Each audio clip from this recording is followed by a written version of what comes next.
नमस्कार, आज की बात में आपका स्वागत है। दिल्ली में जंतर मंतर पर चल रहा छात्रों का प्रोटेस्ट आज पार्लियामेंट के दरवाजे तक पहुंच गया। पार्लियामेंट के परिसर में अफरा तफरी मची, टीयर गैस के गोले चले, लाठीचार्ज हुआ। पार्लियामेंट परिसर के गेट्स पर ताला लगाना पड़ा। सोनम वांगचुक और कॉकरोच जनता पार्टी के सपोर्टर्स पार्लियामेंट के करीब पहुंच गए। पुलिस पर पत्थर चले, 10 अफसरों समेत 50 से ज्यादा पुलिसकर्मी घायल हुए। पुलिस ने भी लाठियां बरसाई, कई प्रदर्शनकारियों को भी चोटें आईं। 70 से ज्यादा प्रोटेस्टर्स को डिटेन किया गया। इस पर सियासत भी हुई। कांग्रेस, समाजवादी पार्टी, आम आदमी पार्टी और चंद्रशेखर आजाद रावण की भीम आर्मी ने छात्रों के आंदोलन को सपोर्ट किया। समाजवादी पार्टी के सांसद जंतर मंतर पर पहुंचे। हालांकि सरकार ने प्रदर्शनकारियों के साथ बातचीत की पहल भी की। सीजेपी के 2 प्रतिनिधि जेपी नड्डा से 2 बार मिले। सीजेपी के फाउंडर अभिजीत दीपके ने अपना अनशन खत्म कर दिया है। सीजेपी ने सरकार के सामने 3 मांगे रखी हैं। इनमें शिक्षा मंत्री धर्मेंद्र प्रधान के इस्तीफे की मांग शामिल है। हालांकि सरकार की तरफ से अभी सीजेपी को कोई ठोस भरोसा नहीं दिया गया है। लेकिन इसी दौरान आज धर्मेंद्र प्रधान की गृह मंत्री अमित शाह से एक लंबी मुलाकात हुई। ऐसा लग रहा है कि सरकार ने बातचीत का दरवाजा खोला है, इससे कोई ना कोई रास्ता निकलेगा। लेकिन अब विरोधी दल इस मामले को हवा देने में लगे हैं। कांग्रेस और समाजवादी पार्टी ने पेपर लीक और राम मंदिर में चढ़ावे में चोरी के मुद्दे पर चर्चा की मांग की है। अब सवाल यह है कि क्या विरोधी दल छात्रों के आंदोलन को सरकार के खिलाफ सियासी हथियार बनाएंगे? क्या सोनम वांगचुक और अभिजीत दीपके के सपोर्टर्स अपने आंदोलन का राजनीतिकरण होने देंगे? क्या धर्मेंद्र प्रधान को इस्तीफा देना पड़ सकता है? इस वक्त जंतर मंतर पर कैसे हालात हैं? जो प्रदर्शनकारी आए थे वो वापस लौट गए या धरना जारी है? प्रोटेस्टर्स की अग्रिम रणनीति क्या है? इन सारे सवालों के जवाब आपको दूंगा आज की बात में। लेकिन सबसे पहले मैं आपको दिखाता हूं आज दिल्ली के दिल कनॉट प्लेस और उसके आसपास प्रोटेस्ट के दौरान क्या क्या हुआ। ये तस्वीरें आज शाम करीब 5 बजे की हैं, जब पुलिस ने संसद भवन तक मार्च कर रहे प्रोटेस्टर्स को वापस खदेड़ दिया और जंतर मंतर पर प्रोटेस्टर्स का मंच भी हटा दिया। तो आज संसद मार्च के लिए दिल्ली पहुंचे हजारों प्रोटेस्टर्स ने कनॉट प्लेस और उसके आसपास की सड़कों पर डेरा डाल दिया। जब पुलिस वालों ने प्रदर्शनकारियों को पीछे हटने को कहा तो उन्होंने पुलिस पर पथराव शुरू कर दिया।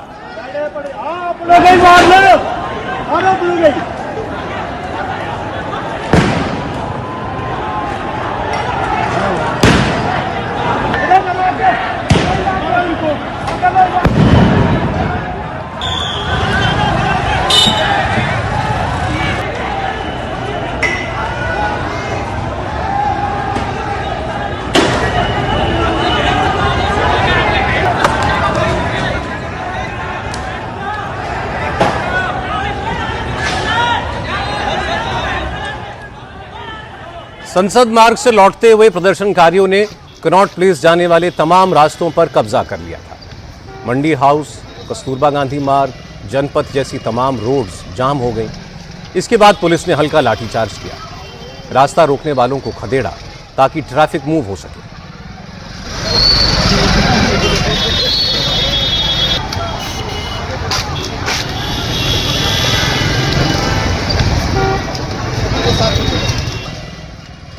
प्रोटेस्टर्स ने कनॉट प्लेस, बाबा खड़क सिंह मार्ग और मंदिर मार्ग जैसी अहम सड़कों पर सुरक्षा के लिए तैनात पुलिस वालों को टारगेट किया।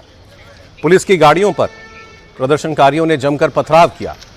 सड़क के किनारे रखे गए गमलों से पुलिस की गाड़ियों पर हमला किया गया, जिससे कई गाड़ियों को काफी नुकसान पहुंचा।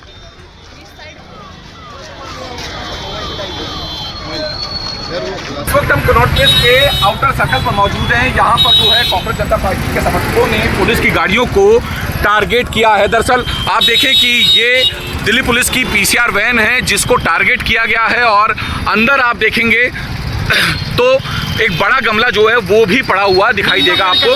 दरअसल बड़े बड़े गमले छोटे छोटे गमलों से टारगेट किया गया, पत्थरों से टारगेट किया गया। ये देखें यहाँ पर अभी भी जो है पत्थर पड़े हुए हैं, पूरे सारे शीशे तोड़ दिए गए हैं। और ये दिल्ली पुलिस की आधिकारिक जो पीसीआर वैन होती है वो है। इसके साथ साथ आपको एक और गाड़ी दिखाएंगे। ये देखिए, ये दरअसल जम्मू कश्मीर नंबर का रजिस्ट्रेशन वाली गाड़ी है और अभी यहाँ पर जो है फिंगरप्रिंट की टीम है यहाँ मौजूद। इसके अलावा दिल्ली पुलिस की जो डिस्ट्रिक्ट की क्राइम टीम है, मोबाइल क्राइम टीम, वो है। इस गाड़ी को इसलिए टारगेट किया गया क्योंकि इस गाड़ी के ऊपर फ्रंट शीशे पर पुलिस लिखा हुआ था। तीसरी गाड़ी जो है वो ये है जिसको यहाँ पर कॉकरोच जनता पार्टी से जुड़े समर्थकों ने टारगेट किया। इस गाड़ी पर भी जो है दरअसल ये देखें आप, यहाँ पर लाइट लगी हुई थी जिसकी वजह से पूरा टारगेट किया गया। आप देखें ये कनॉट प्लेस थाने के एसएचओ हैं सुखबीर मलिक, इनके ऊपर भी जो है हमला किया गया। पूरे देखें आप इनकी यूनिफॉर्म और इनको चोटें जो हैं वो काफ़ी सारी आई हैं। ये पार्लियामेंट स्ट्रीट है जहाँ पर आप देखें पत्थर ही पत्थर आपको जो है दिखाई देंगे। ये गमले यहाँ पर पड़े हुए हैं। दरअसल इन्हीं गमलों और इन्हीं पत्थरों के जरिए जो है पुलिस बल के ऊपर पथराव किया गया, पुलिस की गाड़ियों को टारगेट किया गया। पिछले 3 हफ्तों से सरकार विरोधी इस प्रोटेस्ट का केंद्र बने दिल्ली के जंतर मंतर पर इस वक्त शांति है। यहां इस वक्त पुलिस का बंदोबस्त ज्यादा दिख रहा है। इससे पहले आज दोपहर में दिल्ली पुलिस ने पैरामिलिट्री फोर्सेस की मदद से जंतर मंतर को खाली करा दिया था। जंतर मंतर पर धरना देने के लिए लगाए गए मंच को, बारिश से बचने के लिए किए गए इंतजामों को पुलिस ने हटा दिया था। हालांकि दिल्ली पुलिस का दावा है कि जो लोग शांतिपूर्ण प्रदर्शन कर रहे हैं उन्हें नहीं हटाया गया है। पुलिस ने सिर्फ उन लोगों को डिटेन किया है जिन लोगों ने आज गड़बड़ी की, पुलिस पर पत्थर चलाए, पुलिस की गाड़ियों में तोड़फोड़ की। जंतर मंतर पर इस वक्त क्या हालात हैं, आपको बताने के लिए इस वक्त हमारे साथ जुड़े हैं हमारे सहयोगी कुमार सोनू। कुमार, ये बताएं इस वक्त जंतर मंतर कैसा दिखाई दे रहा है? आज दिन भर जो कुछ हुआ उसके बाद क्या अगले दिन के लिए भी कोई बातें वहां की जा रही हैं? लोग हैं, भीड़ है, या लोग वापस लौट गए? देखिए सौरभ, मैं आपको बता दूं कि इस वक्त जो है तकरीबन 400 से 500 के करीब लोग जो हैं इस वक्त जंतर मंतर पर मौजूद हैं। ठीक मेरे पीछे मैं आपको तस्वीरें दिखाऊं तो ये जनपद का मेट्रो स्टेशन है, गेट नंबर 2, और यहाँ से जो पुलिस के बैरिकेड लगे हैं, यहाँ से तमाम जो लोग हैं वो आ रहे हैं, जा रहे हैं। वो जो हैं सिर्फ जंतर मंतर की तरफ उस प्रोटेस्ट में शामिल होने के लिए जो गए थे वो ही हैं जो वापस आ रहे हैं। फिलहाल पुलिस ने इस पूरे एरिया को कॉर्डन ऑफ किया हुआ है और जनपद की जो मार्केट है आमतौर पर इस समय जो खुली होती थी वो मार्केट पूरी तरह से बंद है। आप देखेंगे जनपद मेट्रो स्टेशन के लेफ्ट और राइट साइड दोनों तरफ जो है ये मार्केट बंद है। दरअसल आमतौर पर यहाँ पर अच्छी खासी चहल पहल होती थी आम दिनों में, यानी आम दिनों में क्या इस वक्त भी जो है, अगर कल की बात करें, बीते कल की, तो भी चहल पहल थी। लेकिन जिस तरीके से जंतर मंतर पर प्रदर्शन शुरू हुआ उसके बाद धीरे धीरे भीड़ तितर बितर करने लगी पुलिस, और धीरे धीरे वो भीड़ जो है उग्र हुई और उसमें से कुछ उपद्रवियों ने पुलिस की गाड़ियों में तोड़फोड़ की, पुलिस पर हमला किया, पुलिस की गाड़ियों को टारगेट किया गया, चाहे वो कनॉट प्लेस का आउटर सर्कल की तस्वीरें हों या फिर जनपद मेट्रो स्टेशन के बाहर पीसीआर को उल्टा कर दिया गया हो, पलट दिया गया हो।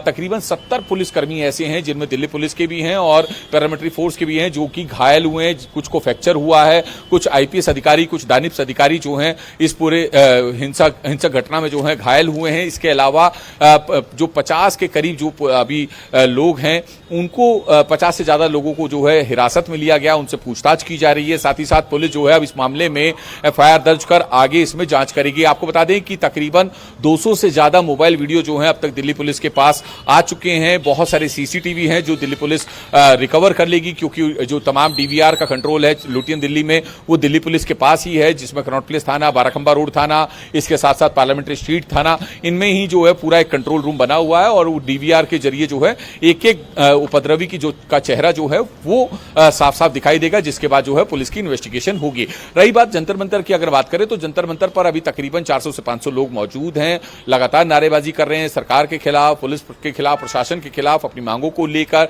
जिस तरीके से पिछले दिनों में देखा गया तस्वीर, और आज ये उम्मीद किसी को नहीं थी कि ये जो संसद मार्च होगा, संसद की तरफ जो है कूच करेंगे कॉकरोच जनता पार्टी के वर्कर, वो इस तरीके से जो है उपद्रवी हो सकते हैं। तो आपको मैं बताऊं कि जनपद पर जो मेट्रो स्टेशन है, मेरे दाईं तरफ जो मेट्रो स्टेशन का गेट है, वहां पर दिल्ली पुलिस की एक पुलिस कंट्रोल रूम की वैन को जो है पलट दिया गया, बिल्कुल नई गाड़ी थी। इसके साथ साथ मेरे बाईं तरफ अगर बात करूं तो यहाँ पे आउटर सर्कल है, सीपी है, सीपी के आउटर सर्कल पे 3 गाड़ियों को टारगेट किया गया, जिसमें 2 दिल्ली पुलिस की गाड़ी थी और 1 जम्मू कश्मीर पुलिस की। सिर्फ उन गाड़ियों का कसूर इतना था, या तो उन गाड़ियों के ऊपर लाइट लगी हुई थी, रेड लाइट जो आमतौर पर लगी होती है पुलिस की गाड़ियों पर, या फिर उन गाड़ियों पर वो हम अभी तस्वीरें दिखा रहे हैं दर्शकों को, आपकी रिपोर्ट भी सुनो, हमने दिखाई अभी व्यूअर्स को। ये बताइए कि जो लोग अभी वहां बैठे हुए हैं धरना स्थल पर, जमीन पर बैठे लोग दिखाई दे रहे हैं, मैं ठीक पहचान रहा हूं तो अभिजीत दीपके ही बैठे हुए हैं बीच में इनके, तो इन लोगों का प्लान क्या है आगे का, ये कुछ पता चला? ये रात भर बैठेंगे यहां पर और कल क्या करेंगे? देखिए अभी तक तो जो है इनका उठने का यहां से प्लान नहीं है। हालांकि दिल्ली पुलिस की ये कोशिश थी कि जंतर मंतर पर जहां पर ये लगातार पिछले कई दिनों से बैठे हुए थे तो वहां से जो है इनको हटा दिया जाए, लेकिन वहां से जो है कुछ हिस्से को हटाया गया, जो मंच के पास कुछ टेंट वगैरह लगा था उसको हटाया गया। लेकिन अभी जो है अभिजीत दीपके अपने समर्थकों के साथ बैठे हुए हैं और लगातार वो अपनी मांगों को लेकर अड़े हुए हैं। उनके समर्थक भी उनके साथ बैठे हैं, सरकार के खिलाफ नारेबाजी भी कर रहे हैं। साफ तौर पर कहना है कि जब तक सरकार उनकी मांगे नहीं मानेगी तब तक वो नहीं हटेंगे। वहीं दूसरी तरफ अगर पुलिस की बात करें तो पुलिस अपनी जो लॉ एंड ऑर्डर को देखते हुए तमाम जगह पर जो है चप्पे चप्पे पर पुलिस को लगाया गया है, जिसमें दिल्ली पुलिस के साथ साथ पैरामिलिट्री फोर्स के जवानों की भी तैनाती पूरी लुटियन दिल्ली में, कनॉट प्लेस में, जंतर मंतर के आसपास, पार्लियामेंट्री स्ट्रीट पर, जनपथ पर, इन तमाम जगहों पर की गई है। जैसा मैंने बताया कि जनपथ पर ही मेरी मौजूदगी है और जनपथ पर भी आप देखेंगे तो ये पुलिस का पूरा बंदोबस्त है, जिसमें पुलिस की वैन आपको दिखाई देगी, पैरामिलिट्री फोर्स जवान दिखाई देंगे। मेट्रो स्टेशन के जो गेट हैं उनके शटर जो है वो आधे डाउन किए गए हैं ताकि अगर किसी भी तरीके से उपद्रवियों का जो क्राउड है वो अगर स्टेशन के अंदर जाने की कोशिश करता है तो जो सिक्योरिटी फोर्सेस हैं उन गेट को बंद कर दे ताकि किसी भी तरीके से माहौल ना खराब हो। दरअसल पुलिस की प्राथमिकता पहली ये है कि किसी भी तरीके से नई दिल्ली इलाके में लॉ एंड ऑर्डर पूरा मेंटेन रहे। हालांकि लगातार जो है दिल्ली पुलिस के आला अधिकारियों के संपर्क में है। दिल्ली पुलिस कमिश्नर लगातार एक एक पल की रिपोर्ट वो ले रहे हैं। दिल्ली पुलिस के special CP law and order Devesh Shrivastava हों, इसमें दिल्ली पुलिस के कमिश्नर हैं अनुराग कुमार जो जिन्होंने अभी चार्ज लिया, वो दिल्ली पुलिस के आला अधिकारी लगातार गश्त पर हैं। आज के बाद सोनू पुलिस बहुत ज्यादा सतर्क होगी। आज जो कुछ हुआ इसकी पुनरावृत्ति ना हो, ये तो पहली प्राथमिकता होगी पुलिस की, दिल्ली और सरकार की भी। शुक्रिया आपका। इससे पहले आज सरकार ने जंतर मंतर पर धरना दे रहे प्रदर्शनकारियों की तरफ बातचीत का हाथ बढ़ाया।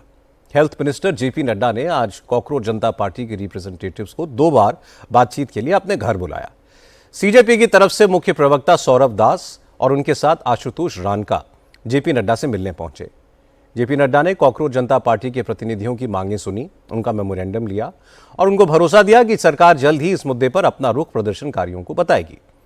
सीजेपी ने सरकार के सामने 3 मेजर डिमांड्स रखी हैं, जिनमें सबसे अहम है शिक्षा मंत्री धर्मेंद्र प्रधान का इस्तीफा।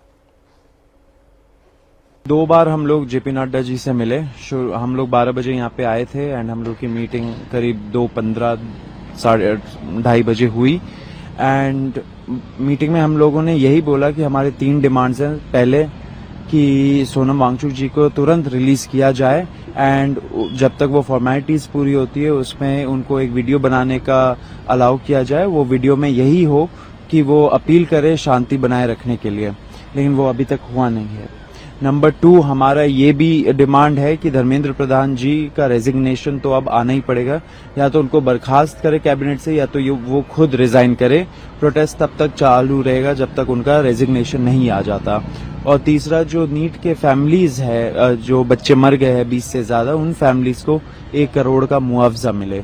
ये डिमांड्स को लेके हम जेपी नड्डा जी के पास गए, उन्होंने ही बुलाया था।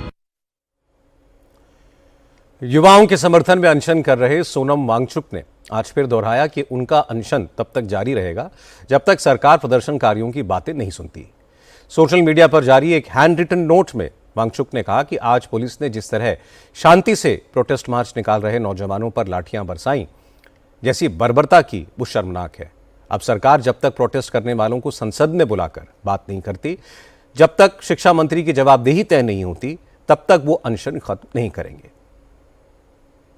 आज जो दिल्ली पुलिस ने करा है, आज जो स्टूडेंट्स को मारा है, जिस तरीके से स्टूडेंट्स का सर फोड़ा है, वो बहुत ही शर्मनाक है। इसके वजह से पूरी दुनिया में हमारे देश की बदनामी हो रही है। और दिल्ली पुलिस ने ऐसा क्यों करा ये सबको पता है। ऊपर से ऑर्डर आए थे, नरेंद्र मोदी और अमित शाह से ऑर्डर आए थे। दिल्ली पुलिस ने 12 साल की बच्ची का सर फोड़ा है। एक लड़की के छाती पर पैर दिया है दिल्ली पुलिस के मेल ऑफिसर्स ने। जिस 12 साल की बच्ची का सर फोड़ा है वो एक मेल पुलिस ऑफिसर ने फोड़ा है। और इसी के चलते ये देखते हुए बहुत दुख के साथ ये मुझे कहना पड़ रहा है, सोनम सर ने अपना अनशन जारी रखने का घोषणा की है। सोनम सर का ये कहना है कि जिस तरीके से पुलिस ने स्टूडेंट्स को मारा पीटा, उससे उन्हें काफी दुख हुआ है और उसके चलते वो अपना अनशन जारी रखेंगे। और सोनम सर अगर अपना अनशन जारी रखेंगे तो ये उनकी जिंदगी के लिए बहुत बड़ा धोखा है। उनकी लाइफ बहुत ज्यादा रिस्क में है, क्योंकि सोनम सर की जो बॉडी है, जितनी मेरी उनके मेडिकल डॉक्टर से बात हुई थी, उनके फैमिली मेंबर से बात हुई थी और जितनी सोनम सर से बात हुई थी, उसके अकॉर्डिंग सोनम सर की जो बॉडी थी वो 20-21 दिन का अनशन झेल सकती थी। Anything beyond that is a serious threat to his life. अगर सोनम सर को कुछ भी हो जाता है तो इसके लिए सरकार जिम्मेदार होगी, पुलिस जिम्मेदार होगी, क्योंकि जिस तरह से सरकार और पुलिस ने आज स्टूडेंट्स के साथ व्यवहार करा है उसी के कारण सोनम सर को अपना अनशन जारी रखना पड़ रहा है। एक बात यहाँ बतानी ज़रूरी है, अभिजीत दीप के अभी बता रहे थे कि 12 साल की बच्ची के साथ पुलिस ने बहुत ज़्यादा हिंसा की, तो दिल्ली पुलिस की तरफ से इस पर क्लैरिफिकेशन दिया गया और बताया गया है कि ये सोशल मीडिया पर फैलने वाली सिर्फ एक अफवाह है जो पूरी तरीके से गलत है, इसमें बिल्कुल भी सच्चाई नहीं है, किसी ऐसी बच्ची के साथ ऐसी कोई वारदात नहीं हुई है। जिस वक्त जेपी नड्डा की सीजेपी के प्रतिनिधियों से बात हो रही थी उसी वक्त शिक्षा मंत्री धर्मेंद्र प्रधान पार्लियामेंट में गृह मंत्री अमित शाह से मिलने पहुंचे। दोनों नेताओं के बीच लंबी मीटिंग हुई, लेकिन इस मीटिंग में क्या तय हुआ इसकी कोई जानकारी सामने नहीं आई। इस मुद्दे पर सरकार के अंदर क्या चल रहा है ये जानने के लिए चलते हैं इंडिया टीवी के पॉलिटिकल एडिटर देवेंद्र पराशर के पास। देवेंद्र, अब सरकार इस प्रोटेस्ट को आगे हैंडल करने के लिए और किन किन रास्तों पर विचार कर रही है, और ये भी बताएं कि ये जो बातचीत का रास्ता आज खुला है इसकी भूमिका कैसे बनी? कल रात सौरभ, जो सोर्सेज के द्वारा हमें जानकारी मिली उसमें अधिकारियों के मार्फत ये बात सीजेपी तक कम्युनिकेट कराया गया। जब सीजेपी ने ये कहा अधिकारियों से कि सरकार तो हमसे बातचीत भी नहीं कर रही है, तब उनको ये बताया गया कि क्या आपने सरकार से मिलने का कोई टाइम मांगा, क्या आप सरकार से मिलना चाहते हैं तो आपने कोई औपचारिक रिक्वेस्ट भेजा। तो आज जब औपचारिक रिक्वेस्ट सीजेपी के तरफ से गया तो आज रिक्वेस्ट किया और आज ही सरकार ने उनको बुला भी लिया। देश के स्वास्थ्य मंत्री और जो कि राज्यसभा में नेता सदन है जेपी नड्डा, उन्होंने उनको मिलने को बुलाया और बहुत अच्छे माहौल में आज ये बातचीत हुई थी।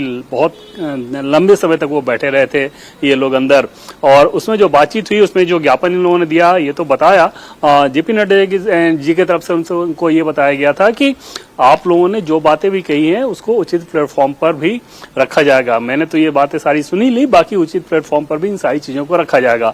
और सरकार के सोर्सेज से जो हमें जानकारी मिल पा रही है सौरभ, उसके हिसाब से ये है कि सरकार को जो करना था वो सरकार ने किया। मतलब ये कि उन लोगों को सरकार तक अपनी बात पहुंचानी थी, उसके लिए उन लोगों ने मिलने का समय मांगा, सरकार ने उनको मिलने का समय दिया, बहुत पेशेंटली उनकी बातचीत को सुनी गई और अब उनसे अपील भी किया गया कि आप लोग ये धरना प्रदर्शन खत्म कर दें।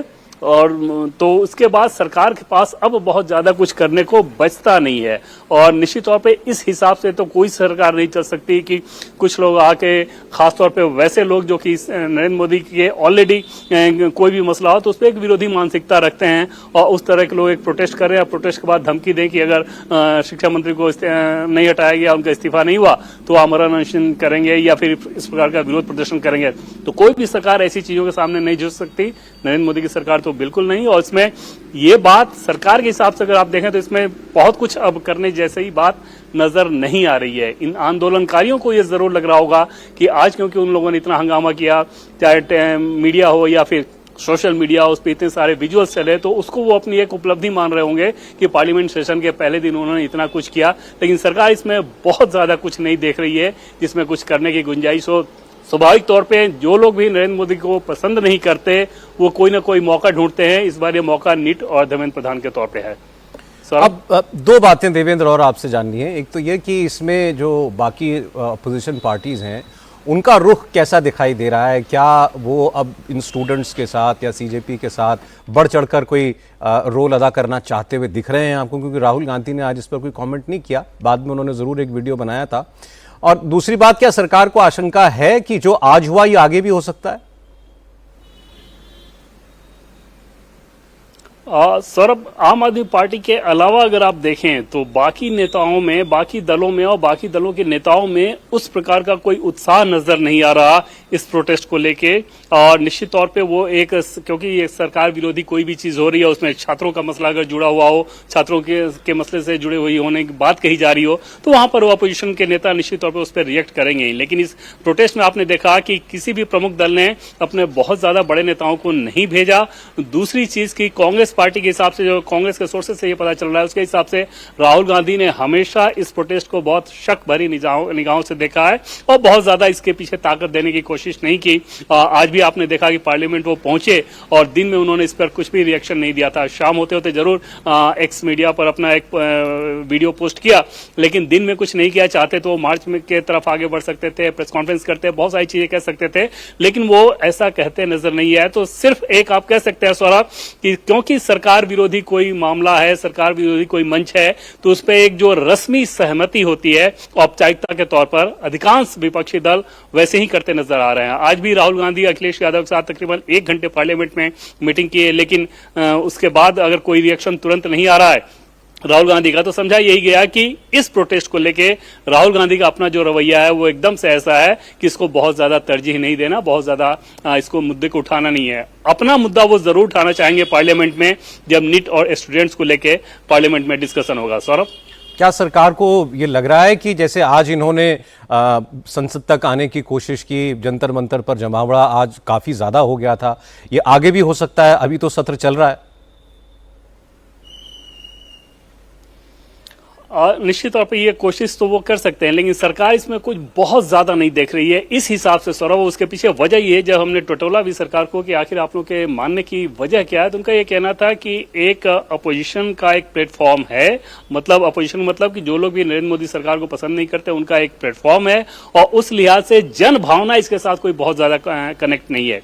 इसमें कोई दो राय नहीं कि नीट का एग्जाम जो पेपर लीक हुआ वो बहुत गलत हुआ, और उस बहुत गलत होने के साथ पूरे देश में वो जन भावना थी कि ऐसा नहीं होना चाहिए, लेकिन दोबारा नीट का एग्जाम बेहतर तरीके से हो गया। अगली बार और बेहतर कैसे हो, इसके लिए सरकार काम कर रही है। तो सरकार का ऐसा मानना है कि कोई पब्लिक सेंटिमेंट इसके साथ नहीं जुड़ा हुआ है। जैसे दिल्ली में ही जितने ज्यादा स्टूडेंट्स थे, आज जो प्रोटेस्ट हुआ सौरभ, ऐसे देखने में लग सकता है टेलीविजन पे भी संख्या बहुत ज्यादा हो, लेकिन 7 से 8 हजार सारे मिला दें अगर आप तो इतने लेफ्ट विंग के इतने सारे स्टूडेंट्स यूनियन, इतने राजनीतिक दलों का समर्थन, और तब अगर इस प्रकार की भीड़ आ रही है तो इसका सीधा मतलब यह है कि दिल्ली में भी युवाओं को इस प्रोटेस्ट ने अपनी तरफ आकर्षित नहीं किया, अन्यथा आज पूरी की पूरी दिल्ली जाम में फंसी रहती।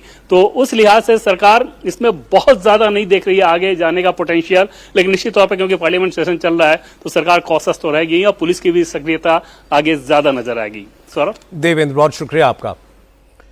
असल में आज पार्लियामेंट के मॉनसून सेशन का पहला दिन था और आज ही कॉकरोच जनता पार्टी ने जंतर मंतर से संसद भवन तक मार्च करने का ऐलान किया था। आज सुबह से ही बड़ी तादाद में प्रोटेस्टर्स जंतर मंतर पर इकट्ठा होने लगे थे। ये प्रदर्शनकारी दिल्ली और आसपास के इलाकों से ही आए थे।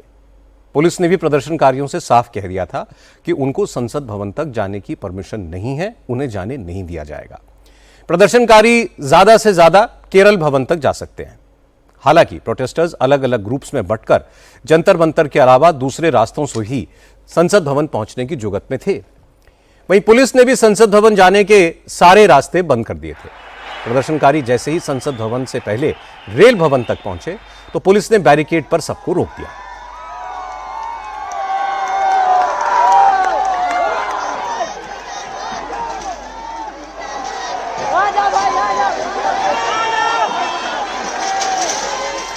जंतर मंतर से जब प्रदर्शनकारी पार्लियामेंट स्ट्रीट पर पहुंचे तो वहां दिल्ली पुलिस और पैरामिलिट्री फोर्सेस के जवान बड़ी तादाद में जमा थे। कई लेयर्स की बैरिकेडिंग की गई थी।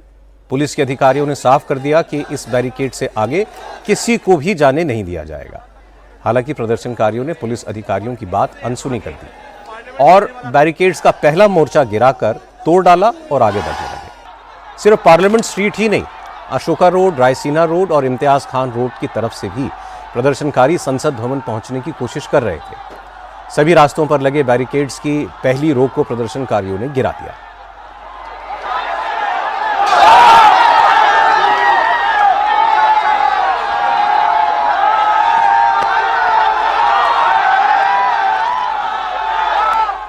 रायसीना रोड, अशोका रोड और रेल भवन से जैसे ही ये प्रदर्शनकारी संसद भवन की तरफ आगे बढ़े तो पुलिस ऑफिसर्स ने प्रोटेस्टर्स को रोकने के लिए टीयर गैस के गोले छोड़ने का आदेश दे दिया। पुलिस ने राइट कंट्रोल गाड़ियां पहले से ही तैनात कर रखी थी। इसमें टीयर गैस के गोले फायर करने का इंतजाम था। पुलिस ने तुरंत बड़े अफसरों के हुक्म पर प्रदर्शनकारियों को रोकने के लिए आंसू गैस के गोले दागने शुरू कर दिए। संसद जाने वाले हर रास्ते पर मौजूद प्रदर्शनकारियों के बीच टीयर गैस के गोले गिरने लगे तो भगदड़ मच गई।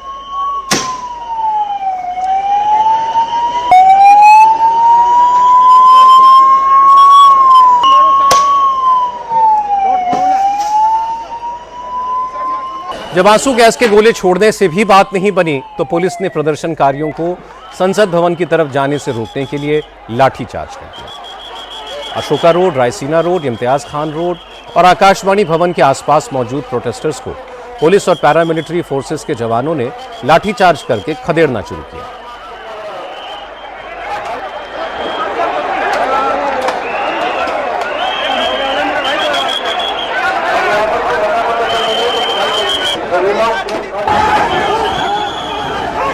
पहले ये प्रोटेस्ट सोनम वांगचुक लीड कर रहे थे, लेकिन उनको पुलिस ने हॉस्पिटल में भर्ती करा दिया था। इस वजह से आज प्रदर्शनकारियों के संसद मार्च को उनकी वाइफ गीतांजलि एंगमो ने लीड किया। गीतांजलि ने कहा कि सरकार ने पीसफुल प्रोटेस्टर्स पर लाठीचार्ज करके दिखा दिया कि वो जनता की आवाज सुनना नहीं चाहती। They are not handling it in a statesmanly manner. They are not handling it like a good governance should. A graceful government should have allowed this protest because then they would have heard the voices of people and based on that they would have changed. But this is not a progressive government and therefore this government cannot make India Vishwaguru. I have already said that I don't have faith in any government machinery and therefore I wanted to shift him from there. And this movement is against the government machinery which has become absolutely corrupt. And it is not in the ये लोगों के हित में नहीं है। जंतर मंतर के अलावा प्रदर्शनकारियों का एक जत्था इंडिया गेट की तरफ से तो एक ग्रुप कर्जन रोड और जनपद मार्ग से आगे बढ़ रहा था। इन लोगों को रोकने के लिए भी पुलिस और रैपिड एक्शन फोर्स के जवानों ने लाठियां चलानी शुरू की। इस लाठीचार्ज से बचने के चक्कर में प्रदर्शनकारी इधर उधर भागने लगे। काफी देर तक संसद भवन के आसपास की सड़कों पर हंगामा मचा रहा।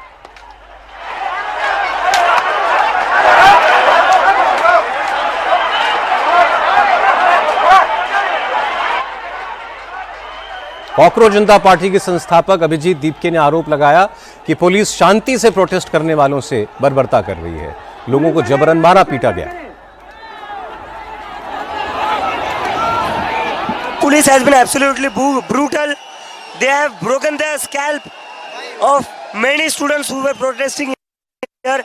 Even a 15-year-old girl was brutally beaten up by male police officer, and the male police officer even tried to grab the hair of Sonam Wangchuk's wife, Mrs. Gitanjali Wangchuk. They even tried to lathi charge on her and tried to drag her out of the tempo. हालांकि आखिरकार police संसद भवन जाने वाली सारी सड़कों को खाली करा पाने में कामयाब हो गई। देश की संसद भवन की दूरी रेल भवन से महज चंद कदम है। तकरीबन दिन के 12:30 बजे थे जब रेल भवन के सामने ही बड़ी भीड़ इकट्ठा हो गई और पुलिस के सामने एक चुनौती खड़ी हो गई कि इस भीड़ को आगे बढ़ने से कैसे रोका जाए। यहाँ पर बैरिकेड पहले से लगाए गए थे और बैरिकेड को और ज़्यादा मजबूत किया गया। पुलिस फोर्स को यहाँ पर बढ़ाया गया। कई आईपीएस अधिकारी यहाँ पर जिम्मेदारी संभालते दिखे ताकि वो भीड़ अंदर ना आ पाए। जब करीब 1.5 घंटे का समय हो गया और प्रदर्शनकारी यहाँ से नहीं हटे तो पुलिस ने हल्का बल प्रयोग किया और प्रदर्शनकारियों को यहाँ से खदेड़ा। उस दौरान कई जूते और जो चप्पल है वो यहाँ पर आपको पड़े हुए भी नज़र आ रहे हैं। जब प्रदर्शनकारियों को पीछे धकेला गया तो वो कर्तव्य पथ के पास जमा हो गए। बाद में पुलिस ने सुनिश्चित किया कि इन प्रदर्शनकारियों को आसपास जमा नहीं होने दिया जाएगा, इसलिए उनको पीछे की तरफ धकेलते रहे और ज़्यादा यहाँ पर सुरक्षा को भी और ज़्यादा बढ़ा दिया गया रेल भवन के आसपास, ताकि बाद में प्रदर्शनकारी यहाँ ना आ पाए। इस तरह से पुलिस ने जो रेल भवन और कृषि भवन के आसपास भीड़ इकट्ठा थी उसको तितर बितर किया और उसको खदेड़ा। वहीं पुलिस ने दावा किया कि प्रदर्शनकारियों ने पहले पुलिस के जवानों पर पथराव किया और उसके बाद लाठीचार्ज किया गया। दिल्ली पुलिस ने बताया कि प्रोटेस्टर्स के हमले में 50 से ज्यादा पुलिस वाले घायल हुए हैं। इनमें 5 आईपीएस अफसर भी शामिल हैं। अब पुलिस प्रदर्शनकारियों के खिलाफ हिंसा, पथराव और सरकारी काम में बाधा डालने के केस दर्ज कर रही है। दिल्ली पुलिस के पीआरओ राजीव रंजन ने सबसे शांति बनाए रखने की अपील की। Delhi police appeals to all protesters to maintain peace, exercise restraint and cooperate with the police in ensuring peace and public order. All participants are requested to conduct themselves in a peaceful manner, refrain from indulging in any unlawful or violent activities, and comply with the lawful directions issued by police officers or personnel deployed on duty. The public is advised not to believe or circulate rumors, misinformation, or unverified content through any platform. Citizens are requested to rely only on authentic sources of information and extend their cooperation to Delhi Police in maintaining peace, harmony, and public order. अब हम चलते हैं मेरे सहयोगी अतुल भाटिया के पास। अतुल, दोनों तरफ के अपने अपने वर्जन हैं। हालांकि चोट दोनों तरफ लगी है, पुलिसकर्मी भी घायल हुए हैं, ये सच है। प्रदर्शनकारियों पर लाठी चली, वो भी सच है। और दोनों तरफ की बातें तस्वीरों में दिखाई दे रही हैं। तो एक तो बताइएगा जरा, पुलिस इस पर क्या कह रही है कि ये शुरू क्यों करना पड़ा, पुलिस को लाठी क्यों चलानी पड़ी, पहले पत्थर चले क्या, और दूसरा अब इसमें क्या पुलिस कोई और कार्रवाई भी करने जा रही है प्रदर्शनकारियों पर? बिल्कुल सौरभ, देखिए पहली बात तो ये कि जो प्रोटेस्टर जंतर मंतर पर अभी भी प्रोटेस्ट करना चाहता है वो वहां पर प्रोटेस्ट कर सकता है, ये दिल्ली पुलिस ने साफ कर दिया है। अभी भी केरला हाउस के बाहर 250 से 300 की संख्या में प्रोटेस्टर हैं जिनको पुलिस वहां से नहीं हटा रही है। पुलिस का कहना यह है कि जो लॉ एंड ऑर्डर खराब करेगा उनके खिलाफ पुलिस सख्त कार्रवाई करेगी। पुलिस, हमने शुरू से देखा सौरभ, आज जब दिन के अंदर जब जो भी लोग जंतर मंतर पर जाना चाहते थे पुलिस ने उनको अलाउ किया, किसी को भी नहीं रोका। जब भीड़ ज्यादा हो गई थी तो उसके बाद पुलिस ने वहां पर लोगों को रोकना शुरू किया। लेकिन पुलिस पूरे तरीके से, हमने देखा कि किसी भी तरीके से लाठीचार्ज नहीं कर रही थी, लेकिन एक एक पुलिस के ऊपर पत्थरबाजी शुरू होती है। पुलिस को इस बारे में पता था कि कहीं ना कहीं भीड़ उग्र होगी और ऐसा उनको कहा भी जा रहा था। कई हमने बीच में ऐसे लोग देखे जो कि लगातार जो प्रदर्शनकारी थे उनको भड़का रहे थे, उनको भड़काने की कोशिश कर रहे थे। इसके बाद पुलिस के ऊपर लाठीचार्ज होता है। कुछ लोग जंतर मंतर से, बाकी रास्तों से जो संसद की तरफ जाने की कोशिश करते हैं। मैं इस समय ठीक संसद भवन के बाहर खड़ा हूं, जो कि बिल्कुल साथ में रेल भवन है। यहां तक जो प्रोटेस्टर है वो पहुंच गए थे और इनको कहीं ना कहीं रोकना बहुत जरूरी था, क्योंकि आज संसद सत्र का पहला दिन था, मानसून सत्र का पहला दिन था, और इस दौरान जो प्रदर्शनकारी है वो यहां संसद तक पहुंचने की कोशिश कर रहे थे। तो पुलिस को बल प्रयोग करना पड़ा। इस दौरान पुलिस के ऊपर पत्थरबाजी की गई और हमने देखा कि जनपथ में दुकानों के अंदर पथराव किया गया। इसके अलावा रायसीना रोड पे जो है वो प्रदर्शनकारियों ने पथराव किया। जो एनएसयूआई का ऑफिस है, पहले ली मेरिडियन जो होटल है, उसके बाद एनएसयूआई का ऑफिस है, वहां तक प्रोटेस्टर पहुंचे थे और लगातार पुलिस को पहले उकसाने की कोशिश कर रहे थे। उसके बाद पुलिस के ऊपर पत्थरबाजी की गई, जिसके बाद पुलिस ने बल प्रयोग किया और इसके बाद इन प्रदर्शनकारियों को खदेड़ा। पुलिस अभी जो है वो, क्योंकि कई जगह पथराव हुआ है, तो अलग अलग एफआईआर इस पूरे मामले के अंदर दर्ज करेगी। क्योंकि जनपद पे जो पथराव पुलिस के ऊपर हुआ है, दुकानों के ऊपर हुआ है, उसमें अलग एफआईआर दर्ज करेगी। रायसीना रोड पे जो पथराव हुआ है उसमें अलग एफआईआर दर्ज करेगी। पुलिस कर्मियों को जो चोटें आई हैं, जो पैरामिलिट्री फोर्स के लोगों को चोटें आई हैं, उसमें पुलिस अलग से एफआईआर दर्ज करेगी। बीएनएस की अलग अलग धाराओं में एफआईआर जो है वो पुलिस दर्ज कर रही है। तो अभी ये पूरा प्रोसेस चल रहा है। इसके अलावा कौन कौन लोग, क्योंकि सारे सीसीटीवी फुटेज खंगाले जा रहे हैं, इसके अलावा जो वीडियो फुटेज है वो खंगाले जा रहे हैं। हमने देखा कि पाकिस्तान के ट्विटर हैंडल से बाकायदा ट्वीट किया गया जिसमें बताया गया कि 7 लोगों की पूरे प्रदर्शन के अंदर मौत हो गई है, कई लोग घायल हैं और पुलिस और पैरामिलिट्री फोर्स ने लगभग 250 लोगों को जो है वो अरेस्ट कर लिया है। तो इस तरीके के जो ट्वीट है वो पाकिस्तान से भी ट्वीट किए गए। तो हर एंगल से पुलिस इस पूरे मामले की तफ्तीश कर रही है। पुलिस का कहना है कि अभी तक उन्होंने 70 लोगों को डिटेन किया है। 50 से ज्यादा लोग जो है पुलिसकर्मी वो घायल हैं, जिनमें 5 जो है वो आईपीएस अफसर हैं। तो आप इससे अंदाजा लगा सकते हैं कि जो आईपीएस अफसर है वो खुद फ्रंट पे थे, वो लगातार लोगों से अपील कर रहे थे कि वो उकसावे में ना आए। कई पुलिसकर्मी बड़े गंभीर तरीके से चोटिल हुए हैं, वो तस्वीरों में दिख रहा है। अतुल, और एक बात आपने जो कही ये बहुत इंपॉर्टेंट है कि ऐसे संवेदनशील मामलों में जो युवाओं से जुड़ा मामला हो, तैश में आना काफ़ी आसान होता है अगर आप बहुत अनवेरिफाइड क्लेम्स पर यकीन कर लें, अफवाहों पर यकीन कर लें, या आपके फ़ोन पर आने वाले किसी दुश्मन देश ने, मान लीजिए जैसे आपने बताया पाकिस्तान से मैसेजेस बनाकर डाले गए हैं, उस पर अगर आप एतबार कर लें। तो ये सबसे अपील होगी कि किसी भी इंफॉर्मेशन पर तभी यकीन कीजिए अगर आप उसको वेरीफाई कर पाएँ। आज के संसद मार्च को कई पॉलिटिकल पार्टीज ने खुलकर सपोर्ट किया था। सीपीएम और सीपीआई जैसी लेफ्ट पार्टीज और उनके स्टूडेंट ऑर्गेनाइजेशन तो शुरू से ही इस प्रोटेस्ट का हिस्सा थे। वामपंथी छात्र संगठन आयसा के 4 स्टूडेंट्स पिछले 23 दिनों से जंतर मंतर पर अनशन कर रहे थे। आज अभिनेत्री शबाना आजमी ने उनका अनशन तोड़वाया। लेफ्ट पार्टियों के अलावा यूपी के निर्दलीय सांसद चंद्रशेखर आजाद भी सरकार के विरोध में इस प्रदर्शन में समर्थन जुटा रहे थे। चंद्रशेखर तो अपने साथ बड़ी तादाद में सपोर्टर्स को लेकर जंतर मंतर पहुंचे थे। संसद मार्च को लीड करते हुए चंद्रशेखर ने कहा कि उनको स्ट्रीट प्रोटेस्ट का लंबा तजुर्बा है, इसलिए विरोध प्रदर्शन में हिंसा बिल्कुल नहीं होनी चाहिए, वरना सरकार को मौका मिल जाएगा। इस आंदोलन को बचाना हमारे हाथ में और इस आंदोलन को कमजोर करना हमारे हाथ में। मुझे 15 साल के सड़क का अनुभव है। वो बैठे हुए लोगों पे लाठी नहीं चला सकते और जंतर मंतर प्रोटेस्ट स्थल है। प्रोटेस्ट स्थल है ये, वो बैठे हुए आंदोलनकारियों पे लाठी चलाते हैं। इसलिए मैं कह रहा हूं कि जगह बना के बैठ जाओ। भावुकता से आंदोलन नहीं चलते, आंदोलन नीति से चलते। अब तक आपने इस मंच से शानदार चलाया है, आज भी शानदार चलेगा, मन जिंदाबाद रहेगा। लेकिन बैठ जाओ, मैं आपसे फिर कह रहा हूं। आज समाजवादी पार्टी ने भी कॉकरोच जनता पार्टी के सरकार विरोधी आंदोलन को पूरा समर्थन दिया। आज संसद की कार्रवाई स्थगित होने के बाद डिंपल यादव की अगुवाई में समाजवादी पार्टी के 1 दर्जन से ज्यादा सांसद संसद भवन से प्रोटेस्ट मार्च निकालते हुए जंतर मंतर पहुंचे और संसद भवन के लिए निकले प्रदर्शनकारियों के साथ चल दिए।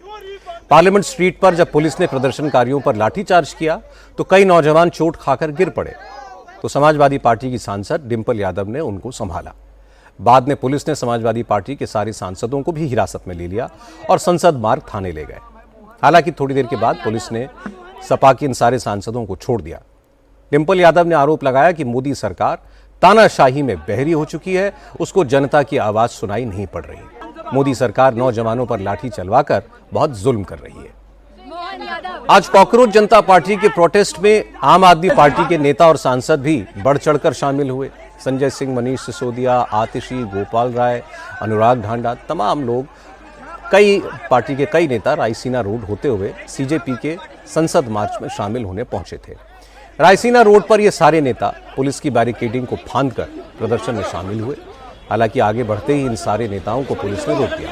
बाद में संजय सिंह ने आरोप लगाया कि मोदी सरकार युवाओं की आवाज दबा रही है, शिक्षा मंत्री को बचा रही है, लेकिन नौजवान अब इस सरकार के आगे झुकने वाले नहीं है।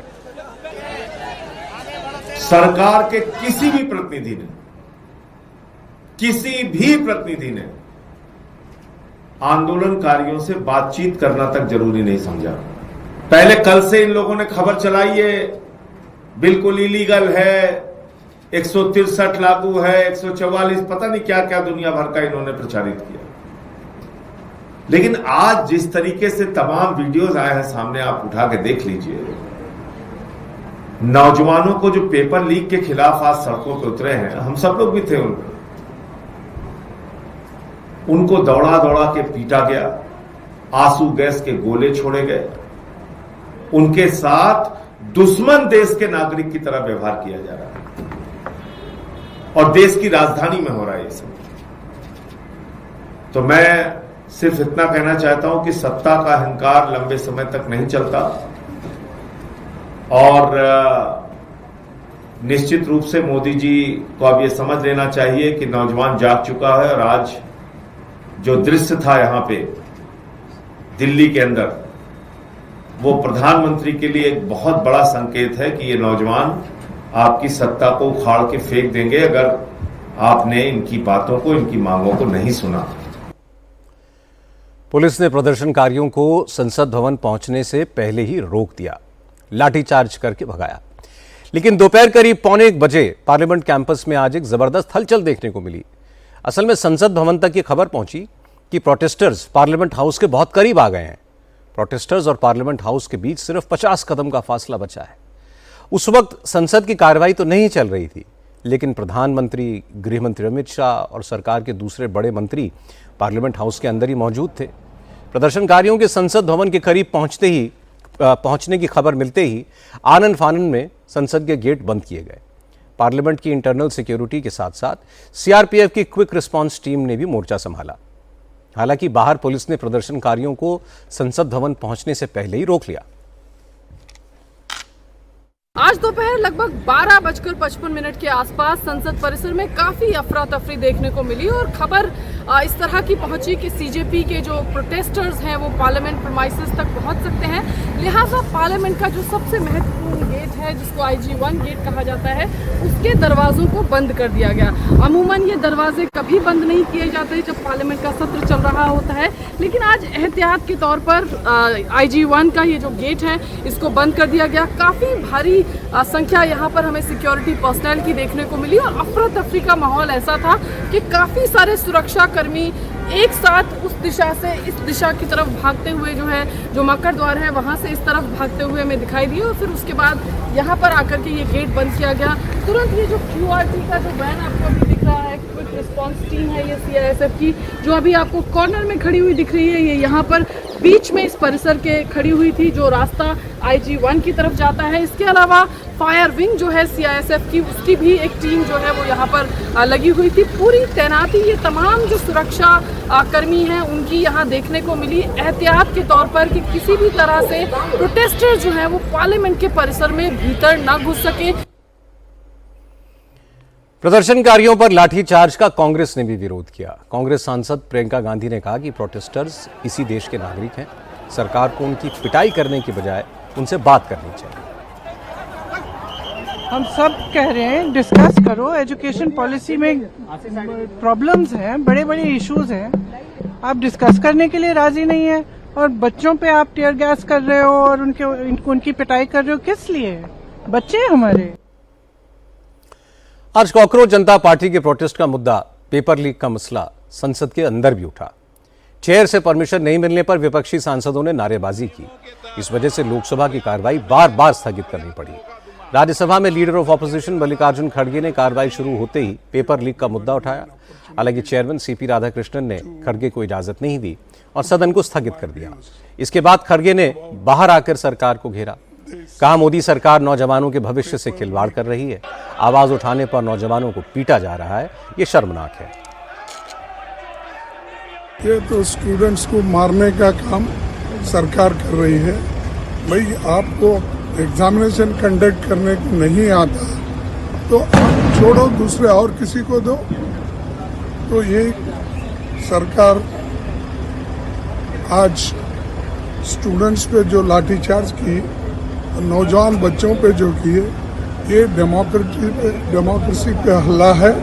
और जो लोग अपने बात रखने के लिए दिल्ली आते हैं, उनके ऊपर ऐसी लाठीचार्ज अगर होती है और उनको अगर ऐसा डराया जाता है तो ये डेमोक्रेसी नहीं है। और सरकार इसके बारे में सोचने के लिए हम 10 बार बोले, लेकिन वो सरकार सोच रही नहीं, उल्टा बच्चों को, नौजवानों को तंग कर रही। एक तरफ अनएम्प्लॉयमेंट चल रहा है, दूसरे तरफ बच्चों को एग्जामिनेशन बर्बाद हो रहे। तो ये सत्ता में रहने के लायक नहीं है। इस मुद्दे पर अखिलेश यादव ने भी सरकार को घेरा। अखिलेश यादव ने कहा, जिस तरह दिल्ली में प्रदर्शनकारी युवाओं से बेरहमी की गई, उससे तो ऐसा लगता है कि मोदी सरकार ने अंग्रेजों को भी पीछे छोड़ दिया है। लेकिन विपक्षी दल इस मुद्दे पर सरकार को छोड़ेंगे नहीं। संसद के अंदर नौजवानों के मुद्दे जरूर उठाएंगे, पेपर लीक पर शिक्षा मंत्री से सवाल जरूर करेंगे। समाजवादी पार्टी के सांसद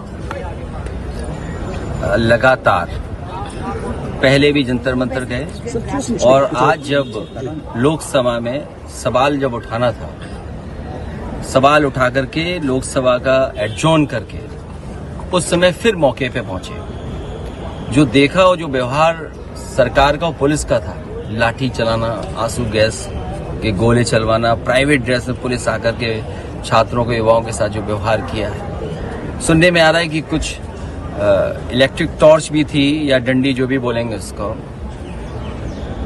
लोगों को चोट लगी है, युवाओं के बड़े पैमाने पे चोट लगी है, बड़े पैमाने पे घायल हुए हैं। सरकार को ये उम्मीद नहीं थी कि छात्र नौजवान इतनी बड़ी संख्या में आ जाएंगे। ये सबसे बड़ा फेलियर है और किसी फेलियर के लिए ही आए हैं लोग। आप नीट की परीक्षा नहीं करा पा रहे हैं और जो परीक्षा कराई, जिस तरह से धांधली हुई है, सब बीजेपी के लोग शामिल हैं उसमें, और दोबारा भी परीक्षा कराई, उस पर भी प्रश्न लग रहे हैं। तो आगे का पिछले इतने वर्षों से छात्र, नौजवान और युवाओं के भविष्य के साथ खिलवाड़ कर रही है सरकार। वही गुस्सा दिखाई दे रहा है, वही इंकलाब का नारा बन रहा है, वही एकजुटता दिखाई दे रही है। इसीलिए इतने बड़े पैमाने पे देश के युवा यहाँ दिखाई दे रहे हैं। कल भी लोकसभा में जो आज घटना हुई है वो हम लोग उठाएंगे। शाम को राहुल गांधी भी बोले। राहुल ने कहा कि मोदी सरकार युवा पीढ़ी, नौजवानों की दुश्मन है, युवाओं की आवाज नहीं सुनना चाहती, इसलिए कांग्रेस समेत पूरा विपक्ष युवाओं की आवाज संसद से सड़क तक बुलंद करेगा। Prime Minister Modi is the most anti-youth Prime Minister India has ever had. The boys and girls who are walking the streets of Delhi are not criminals. They are demanding their rights. Their rights are to have an education system that respects them, to have an education system that is fair, to have an education system that is working. There's absolutely nothing wrong in what they're doing, and it's disgusting what the government is doing and what the police is doing. This is absolutely no way to behave. Tear gassing students, lathi charging students is not democratic. It's not India's way, and it is not the way this should be done. They have legitimate demands. The Prime Minister should accept these demands and do something about it. Everybody is sick and tired of the way our education system is running. Everybody is sick and tired of how the RSS has captured our education system and how all our institutions are being run by one organization. This is a natural response that the young people of India are making, and it should be respected. We've been raising this issue not for weeks or months, we've been raising it for years. There's a fundamental problem, and Modi disrespects all the young people of this country. All they believe in is asatya and hinsa, which are the anti-Indian principles. Rahul Gandhi कह रहे थे कि मोदी सरकार एक भी इम्तिहान ठीक से नहीं करा पाती और इस नाकामी के लिए किसी की जवाबदेही तक तय नहीं होती। मोदी सरकार ने आज जिस तरह युवा पीढ़ी पर लाठीचार्ज कराया, उससे साफ हो गया है कि प्रधानमंत्री और उनकी सरकार सिर्फ हिंसा में विश्वास करती है, संवाद में नहीं। सोनम वांगचुक ने जो आंदोलन शुरू किया था वो शांतिपूर्ण था, वो गैर राजनीतिक भी था, वो जायज भी था, लेकिन अब इसमें सियासी पार्टियां कूद गई हैं, आंदोलन में राजनीति घुस गई है और इसका क्या असर होता है ये आज दिखाई दिया। पुलिस पर पत्थर चले, पुलिस की गाड़ियां तोड़ी गईं, मीडिया के साथ बदसलूकी की गई, पुलिस को फोर्स का इस्तेमाल करना पड़ा, ये ठीक नहीं था। अब सरकार ने प्रदर्शनकारियों के साथ बातचीत शुरू की है। उम्मीद करनी चाहिए कि प्रदर्शनकारी छात्र सब्र से काम लेंगे, अपनी बात रखें, लेकिन कानून हाथ में लेकर नहीं, और अफवाहों के चक्कर में बिल्कुल नहीं फंसेंगे, क्योंकि छात्रों को भड़काने के लिए अफवाह फैलाने वाले एक्टिव हो गए हैं। कुछ पाकिस्तानी ट्विटर हैंडल्स से अफवाह फैलाई गई कि जंतर मंतर पर प्रोटेस्ट के दौरान पुलिस ने गोली चला दी है, 7 छात्रों की मौत हो गई है, 391 लोग घायल हैं, सरकार ने जंतर मंतर पर सेना तैनात कर दी है। कि सारी बातें सरासर झूठ थी। सेना को इसका खंडन करना पड़ा। इसलिए इस वक्त सावधान रहने की सबसे ज्यादा जरूरत है। दिल्ली में आज एक और प्रोटेस्ट था और हुआ, और इस प्रोटेस्ट की अगुवाई की फारूक अब्दुल्ला और जम्मू कश्मीर के मुख्यमंत्री उमर अब्दुल्ला ने। जम्मू कश्मीर को पूर्ण राज्य का दर्जा दिलाने की मांग को लेकर उमर अब्दुल्ला की अगुवाई में जम्मू कश्मीर की कई पार्टियों का डेलीगेशन दिल्ली आया हुआ था। ये लोग पहले जम्मू कश्मीर भवन में जुटे और फिर वहां से प्रोटेस्ट करने जंतर मंतर जाना चाहते थे, लेकिन जंतर मंतर पर कॉकरोच जनता पार्टी की वजह से पहले ही हंगामा हो रहा था, इसलिए पुलिस ने उमर अब्दुल्ला और उनके साथ आए लोगों को वहां नहीं जाने दिया। हालांकि उन्होंने ऑटो में बैठकर जंतर मंतर जाने की कोशिश की, लेकिन सफल नहीं हो पाए। उमर अब्दुल्ला ने ऑटो में जाने का वीडियो सोशल मीडिया पर पोस्ट किया। उमर अब्दुल्ला ने कहा कि उन्हें जंतर मंतर जाने और अपने जायज हक के लिए शांतिपूर्ण विरोध जताने से रोका गया, लेकिन उनकी आवाज़ नहीं दबाई जा सकती। उन्होंने कहा यह बस शुरुआत है। जब तक जम्मू कश्मीर को पूर्ण राज्य का दर्जा, अपने अधिकार, अपनी गरिमा और उससे छीनी गई हर चीज़ वापस नहीं मिल जाती, तब तक संघर्ष जारी रहेगा। उमर अब्दुल्ला ने कहा कि मोदी सरकार संसद से लेकर सुप्रीम कोर्ट तक कह चुकी है कि जम्मू कश्मीर को फुल स्टेटहुड का दर्जा दिया जाएगा, तो फिर वो अपने वादे से क्यों मुकर रही है। हम अपना हक मांगने अपने मुल्क के राजधानी में आए, बदकिस्मती से यहां पे भी शांति से प्रदर्शन करने की इजाजत नहीं दी जाती। जमहूरियत का गला घोटा जा रहा है। हम लोग जम्मू कश्मीर से 50-60 ज्यादा से ज्यादा 100 लोग इस उम्मीद के साथ कि जंतर मंतर में बैठ के हम प्रदर्शन करेंगे और अपने हकूक मरकजी हुकूमत से मांगेंगे, मरकजी हुकूमत को याद दिलाएंगे कि उन्होंने सदन के अंदर और सुप्रीम कोर्ट के सामने ये वादा किया था कि इलेक्शन के फौरन बाद रियासत का दर्जा वापस लौटा दिया जाएगा। सुप्रीम कोर्ट का आदेश था as soon as possible, at the earliest, मतलब जितनी जल्दी हो सके आप रियासत जम्मू कश्मीर को वापस दे दो।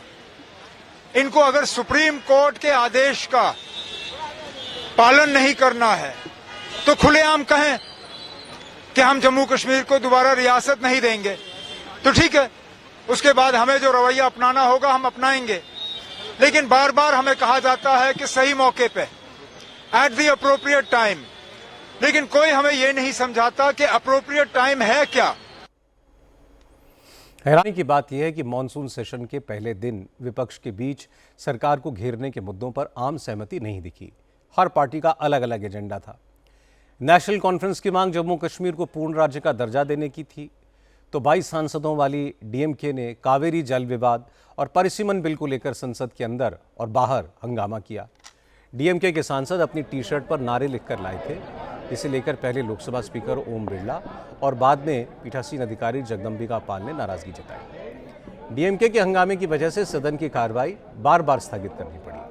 डीएमके के सांसद हंगामा करते हुए वेल में आ गए। हंगामा कर रहे सांसदों का नेतृत्व टीआर बालू कर रहे थे। सदन की चेयर पर बैठे जगदम्बिका पाल ने इस पर हैरानी जताते हुए कहा कि टीआर बालू लोकसभा के सबसे सीनियर नेताओं में से एक हैं, लेकिन ना तो अपने सांसदों के वेल में आने का विरोध कर रहे हैं, ना टी शर्ट में लिखे नारों का, जबकि सदन में इन दोनों चीजों की मनाही है। Mister Balu, you are so senior, you are icon of this house. आप बेल में आए हैं, आप सदन के बेल में आए हैं, आप सदन के बेल में आए हैं। आप नए मेंबर ऑफ पार्लियामेंट के लिए क्या एग्जाम्पल सेट करेंगे? You are a senior most, mister Balu, you are senior most. What example you are going to set for your new member of parliament? Please, kindly take your seat. आइए अब बात करते हैं राम मंदिर में चढ़ावा चोरी की। इस मामले पर आज सुप्रीम कोर्ट में सुनवाई हुई। कोर्ट ने कहा कि राम मंदिर में चोरी एक आपराधिक केस है और इसकी जांच उसी तरीके से होनी चाहिए। इस मामले का राजनीतिकरण नहीं करना चाहिए। हालांकि इसके साथ ही कोर्ट ने कहा कि राम मंदिर में चोरी की जांच कर रही एसआईटी का पुनर्गठन होना चाहिए और इसका चीफ किसी आईपीएस अफसर को बनाना चाहिए।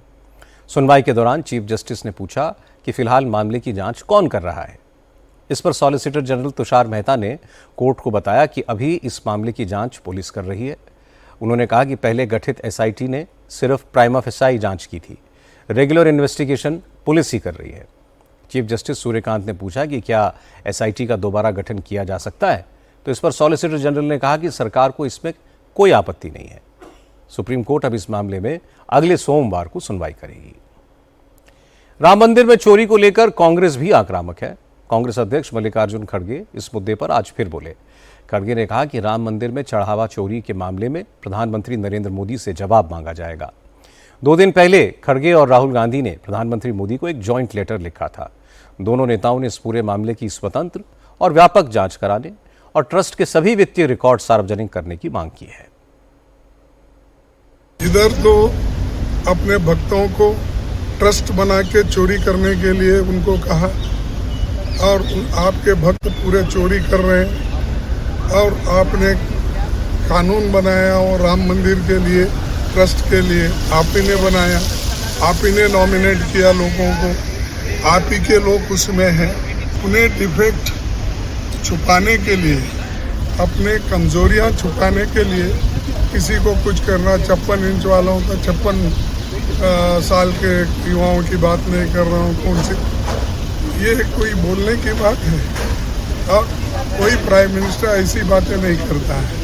हर प्राइम मिनिस्टर समस्याओं को सुलझाने की बात करता है ताकि ऐसी बातें टालकर मजाक उड़ाने का काम नहीं करते। तो इसका मैं कंडम करता हूँ इस स्टेटमेंट का और मोदी जी को आइंदा से ऐसी बातें करने में होशियारी बरताना चाहिए। आपसे कॉपरेशन मांग रहे हैं, कह रहे हैं कि कॉपरेट करें, मॉनसून अच्छा आए और मॉनसून सेशन अच्छा जाए तो देश की बड़ी खुशहाली आएगी।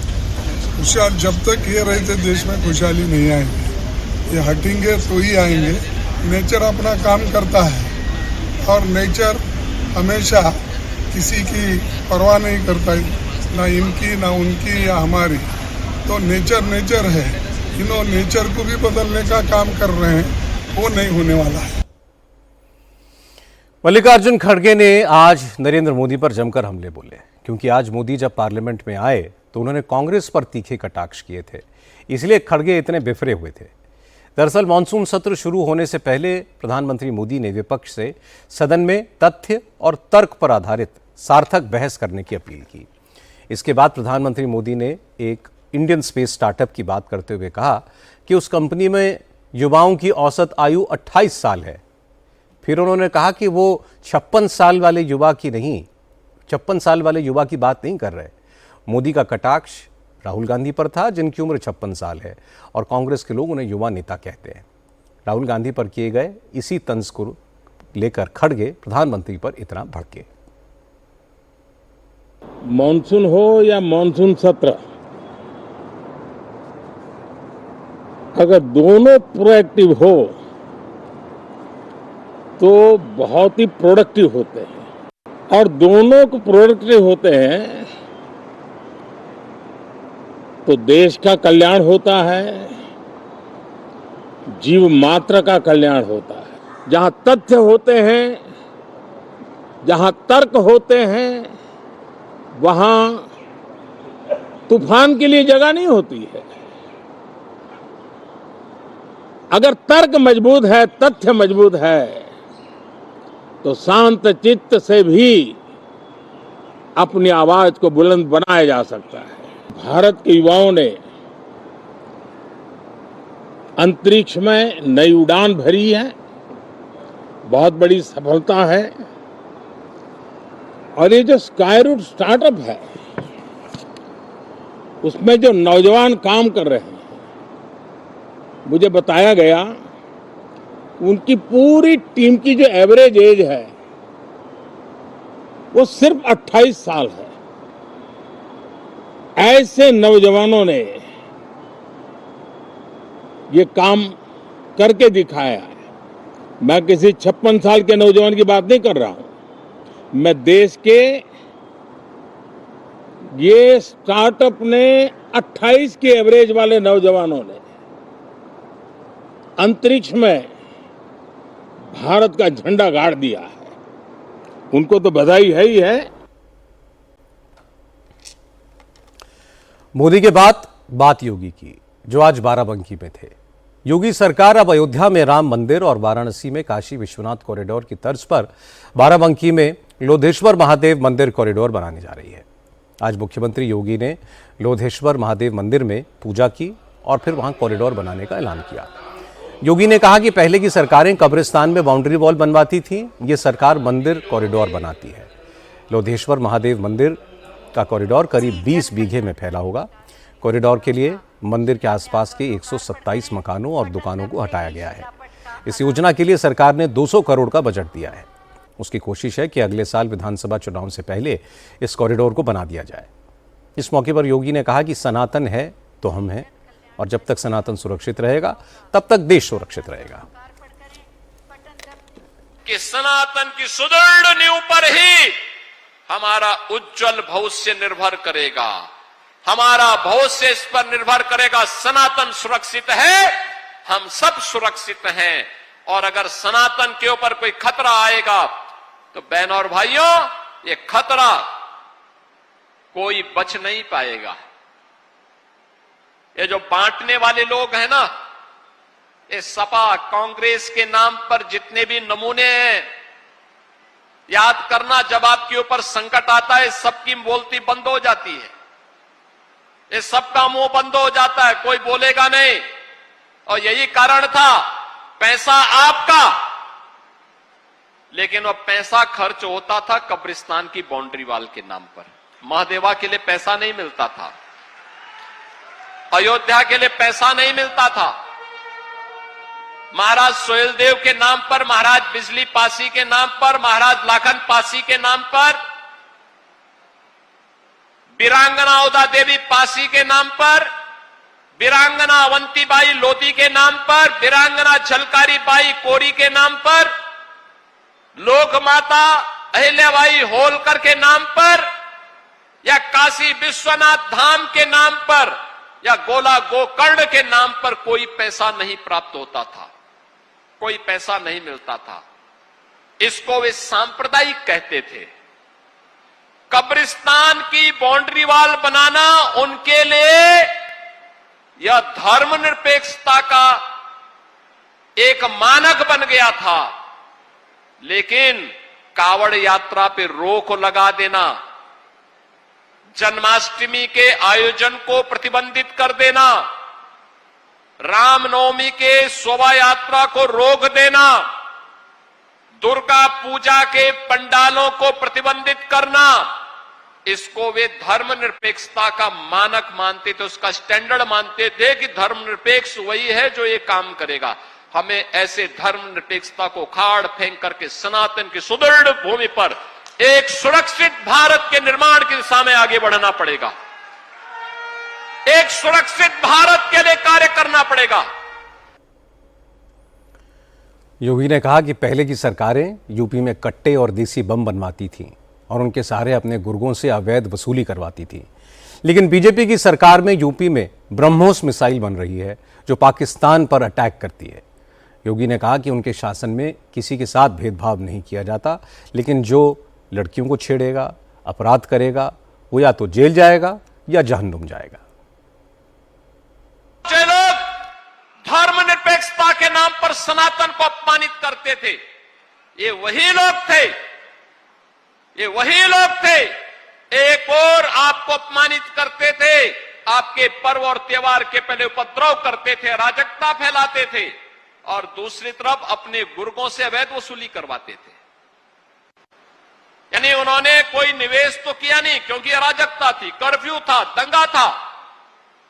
तो वे लोग क्या करते थे, गांव-गांव में, शहर में उन्होंने कट्टा और बम बनाना शुरू करा दिया।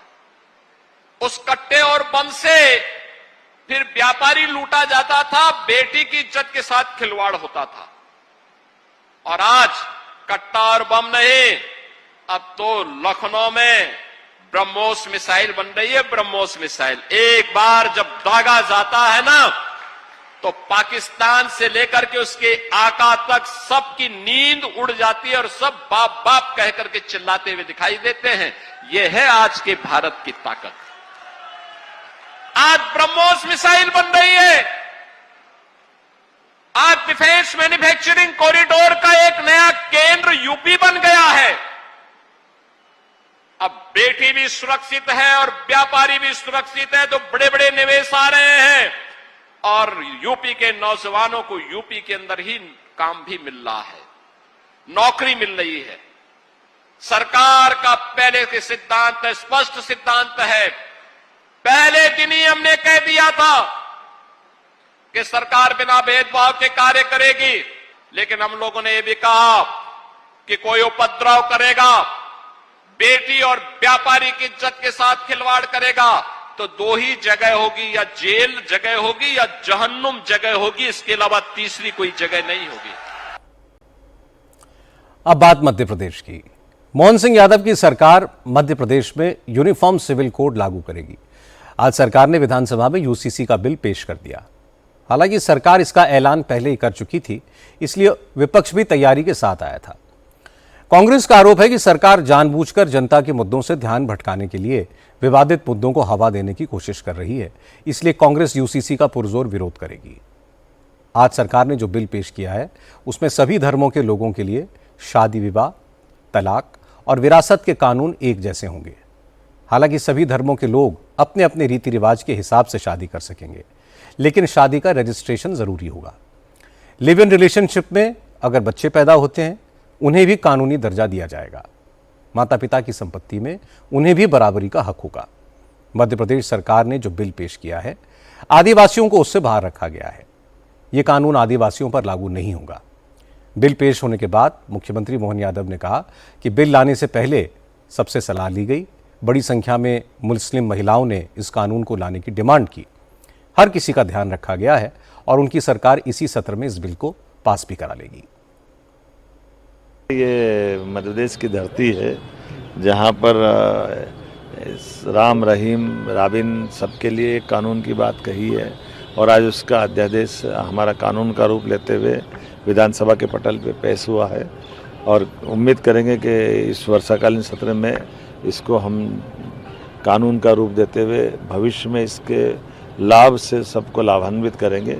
मुझे एक बात ये जरूर कहना चाहिए कि जो एक समान कानून की बात कही गई है, इसमें सबसे बड़ी संख्या में मुस्लिम बहनों को, मुस्लिम महिलाओं को लाभ मिलने वाले हैं। वे उनका हिलाला से लेकर के एक विवाह से ज़्यादा सब प्रकार की झंझटों से मुक्ति मिलने वाली है। यही कारण है कि जब सुझाव आए तो बड़ी संख्या में इसमें मुस्लिम बहनों ने समर्थन भी किया है। जैसे ही सरकार ने बिल पेश किया तो मुस्लिम संगठनों ने इसका विरोध शुरू कर दिया। मौलानाओं ने कहा कि यूसीसी के जरिए सरकार मुसलमानों के मजहबी मामलों में दखल देने की कोशिश कर रही है। इसे किसी कीमत पर बर्दाश्त नहीं किया जाएगा। अगर कानून अच्छा है, सबको बराबरी की नज़र से देखता है, तो आदिवासियों को भी इसमें शामिल किया जाए। अगर आदिवासियों को इसके दायरे में नहीं लाया जाता है तो मुसलमान भी इस कानून को नहीं मानेंगे, शरीयत के हिसाब से ही चलेंगे। आपने आदिवासी समाज को इससे दूर क्यों किया है? आज लगभग 21% आदिवासी समाज के लोग मध्य प्रदेश में रहते हैं। उन लोगों को अगर आप अच्छा समझते हैं इस कानून को, तो उन लोगों को वंचित क्यों रखा गया है?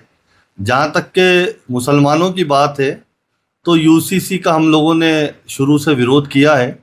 चूँकि हमारे तमाम मसाइल जितने भी हैं, शादी के हैं, निकाह के ताल्लुक़ से हैं, विरासत के ताल्लुक़ से हैं, तलाक के ताल्लुक़ से हैं, तो हम लोग इसको शरीयत की रोशनी में हल करते आए हैं और आगे भी करते आएंगे।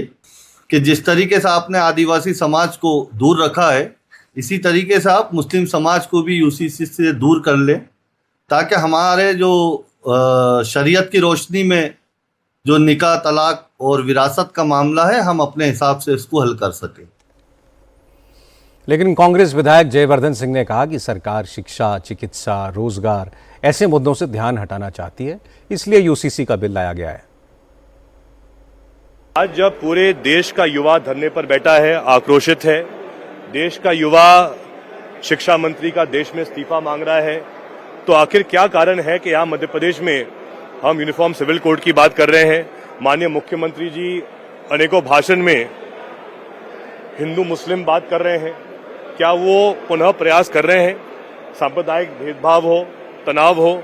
मेरा इसमें एक ही विषय है कि आज देश का युवा मांग करता है यूनिफॉर्म सिविल कोड की नहीं, यूनिफॉर्म एजुकेशन कोड की, सामान्य शिक्षा नीति की। आज देश का युवा मांग करता है यूनिफॉर्म सिविल कोड की नहीं, यूनिफॉर्म हेल्थ कोड की। कांग्रेस और मौलानाओं को जवाब बीजेपी विधायक रामेश्वर शर्मा ने दिया। उन्होंने कहा कि मुस्लिम महिलाएं बिल के समर्थन में, सिर्फ मौलानाओं को दिक्कत है क्योंकि कानून बनने के बाद वो हलाला नहीं कर पाएंगे। इसलिए अब कांग्रेस को बताना चाहिए कि वो मुस्लिम महिलाओं के साथ हैं या मौलानाओं के साथ हैं। काले कपड़े पहने कांग्रेस या लाल कपड़े पहने, हमारी सेहत पे कोई फर्क नहीं पड़ना। भारत के प्रधानमंत्री आदरणीय नरेंद्र मोदी जी, देश के गृह मंत्री आदरणीय अमित शाह जी ये चाहते हैं कि देश में सामान्य कानून लागू हो, यूसीसी लागू हो, सबका सम्मान हो, सबको एक कानून के तहत हो, बहु विवाह प्रथा बंद होना चाहिए और मुस्लिम बहन बेटियों के साथ जो हलाला जैसा कृत्य होता है ये टोटल बंद होना चाहिए। और इसलिए मध्य प्रदेश की सरकार डॉक्टर मोहन यादव जी के नेतृत्व में यूसीसी कानून हम लेकर आए हैं। अब सबको एक कानून के तहत देखा जाएगा। कोई भी बहन बेटियों के साथ जाति नहीं कर सकता। हलाला जैसा कृत्य जो मुल्ला मौलवी करते थे उस पर टोटल प्रतिबंध होगा। 2 शादी करने वाले, 3 शादी करने वाले, 4 शादी करने वाले, ये सब जेल के शिक्षों के अंदर जाएंगे। और एक कानून, एक विधान, एक प्रधान, एक निशान, एक हिंदुस्तान के तहत ये सब चलेगा। कांग्रेसों में हिम्मत है तो मुसलमानों के साथ खड़े होकर हिम्मत करके दिखा दो, आप बता दो कि हम इसका विरोध कर रहे हैं। अब बात बंगाल की। ममता बनर्जी गुट को आज कलकत्ता हाईकोर्ट से 2 बड़े झटके लगे। कलकत्ता हाईकोर्ट ने आज तृणमूल कांग्रेस के अकाउंट्स पर लगी रोक को हटाने से इनकार कर दिया। टीएमसी के इन खातों को ईडी ने फ्रीज किया है। इन अकाउंट्स में 440 करोड़ रुपए जमा है। ममता बनर्जी ने ईडी के फैसले के खिलाफ हाईकोर्ट का दरवाजा खटखटाया था। ईडी के फैसले पर अंतरिम रोक लगाने की मांग की थी, लेकिन आज जस्टिस कृष्ण राव की बेंच ने ममता को राहत देने से इनकार कर दिया। यानी फिलहाल तृणमूल कांग्रेस के इन अकाउंट से पैसा नहीं निकाला जा सकता। कलकत्ता हाईकोर्ट से दूसरी बुरी खबर अभिषेक बनर्जी के लिए आई। अभिषेक बनर्जी ने आंख के ट्रीटमेंट के लिए अमेरिका जाने की परमिशन मांगी थी, लेकिन कोर्ट ने फौरी तौर पर परमिशन देने से मना कर दिया। अभिषेक बनर्जी के वकील ने कोर्ट से कहा कि वो पिछले 10 साल से अमेरिका में आंख का इलाज करा रहे हैं, उनकी आंख में तकलीफ है, इसलिए वो अमेरिका जाना चाहते हैं। इस पर जस्टिस सौगत भट्टाचार्य ने कहा कि देश में बड़े बड़े अस्पताल हैं, अभिषेक बनर्जी कोलकाता के SSKM में इलाज क्यों नहीं कराते, इसके लिए विदेश जाना की क्या ज़रूरत है। हाईकोर्ट ने अभिषेक बनर्जी से SSKM जाकर जांच कराने के आदेश दिए और कहा कि डॉक्टर्स की रिपोर्ट आने के बाद कोर्ट तय करेगा कि अभिषेक को इलाज के लिए विदेश जाना ज़रूरी है या नहीं। इसके बाद ही उन्हें अमेरिका जाने की अनुमति देने पर विचार किया जाएगा। ऋतुव्रत बनर्जी गुट ने दोनों फैसलों पर खुशी जताई। मदन मित्रा ने कहा कि TMC का सारा फंड IPAC पर लुटा दिया गया, वो पैसा लेकर बिहार भाग गए। इस फैसले से पार्टी का पैसा बचेगा। उसका आंखों में कुछ प्रॉब्लम है, लेकिन दीदी ने बोला सही अभिषेक शेर है, लेकिन शेर का अगर आंखों का प्रॉब्लम हो जाएगा तो अंधेरा में शेर देखेंगे कैसे, प्रॉब्लम हो जाएगा। जो वो है वो अपन को वो नहीं समझते हैं, और वो जो नहीं है वो उससे बड़ा अपन को समझते हैं। वो इतना बड़ा नहीं है जो सारा देश में डीजे बजा देगा। क्या हुआ, उसका डीजे में हम लोग का डीम थेरापी हो गया। ये रास्ता किसी को, ये रोड किसी को पहले पता ही नहीं था, अभिषेक ने दिखा दिया। ये डीजे बोल के एक थेरापी है, चलो डीम थेरापी।